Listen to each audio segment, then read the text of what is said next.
This is the story of the Bremen Town musicians.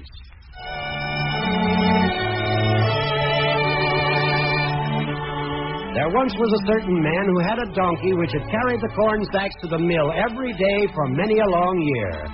But since he was growing old, he was no longer able to work. Now the donkey, knowing his master would soon kill him, ran away and set out on the road to Bremen. There I can surely be town musician. When he had walked some distance, he found a dog lying on the road, gasping like one who has run until he was tired. "What are you gasping so for, you big fellow?"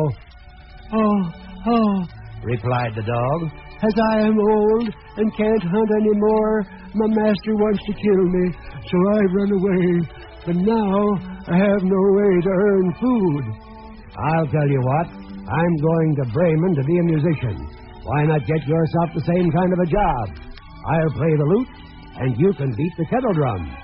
The dog agreed, and they went on. Before long, they came to a cat who sat on the path looking very unhappy. "Why, what's wrong with you?" "Who can be merry when his life is in danger? I'm old, and since my teeth are not sharp, I don't want to hunt mice anymore. My owner is angry and wants to drown me, so I've run away. But now I have nowhere to go." "Come with us to Bremen Town. You understand night music, so you can be a musician, too." The cat liked the idea and went with them. After this, the three came to a farmyard where the cock was sitting on the gate crowing very loudly. "Why do you crow so loudly? Something the matter?" "Yes," replied the cock, "I'm crowing at full pitch while I can, for this evening I am to have my head cut off." "Ah, but Redcomb, you better come away with us. We're going to Bremen. You have a great voice, and we can make music together." The cock agreed to this plan, and the four of them went on together. They couldn't reach the city of Bremen in one day, so they had to spend the night in a forest. The donkey and the dog laid themselves down under a large tree. The cat and the cock settled themselves in the branches, but the cock flew right to the top where he was most safe. Before he went to sleep, he looked all around on all four sides, and he thought he saw a light in a house not far off, so he called to his companions. The donkey said, "If it really is a house, we'd better get up and go on, for it's a little cold here." So they made their way to the place where the light was, and the donkey, because he was the biggest, went to the window and looked in.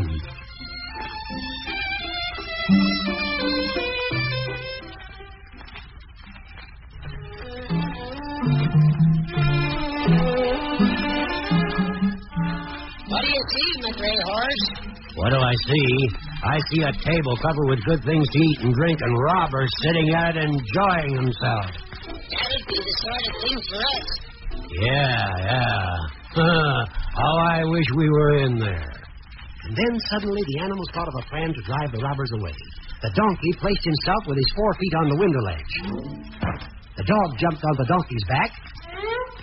The cat climbed up on the dog. And lastly, the cock flew up and sat on the head of the cat. When this was done, they began to perform their music together. The donkey brayed, the dog barked, the cat meowed, and the cock crowed. And then they burst into the room so that the glass clattered. At this horrible noise, the robbers sprang up, thinking that a ghost had come in, and they fled in great fright into the forest.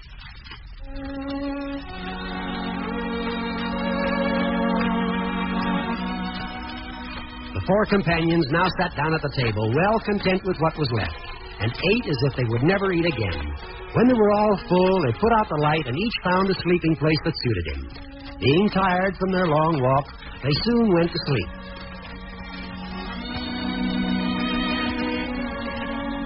When it was past midnight, the robbers saw that the light was no longer burning in their house, and all seemed quiet. The captain said, "We ought not to let ourselves be so frightened," and ordered one of them to go back and look around the house. The messenger, hearing not a sound, went into the kitchen to light a candle, and, taking the glittering, fiery eyes of the cat for live coals, he held a match to them to light it. The cat didn't understand the joke and flew in his face. The robber was dreadfully frightened and ran to the back door. But the dog who lay there sprang up and bit his leg. Then as he ran across the yard by the straw heap, the donkey gave him a kick with his hind foot. The cock, too, who had been awakened by the noise, cried down from the beam. And then the robber ran back as fast as he could to his captain and said, "Oh, there's a horrible witch sitting in the house who spat on me and scratched my face.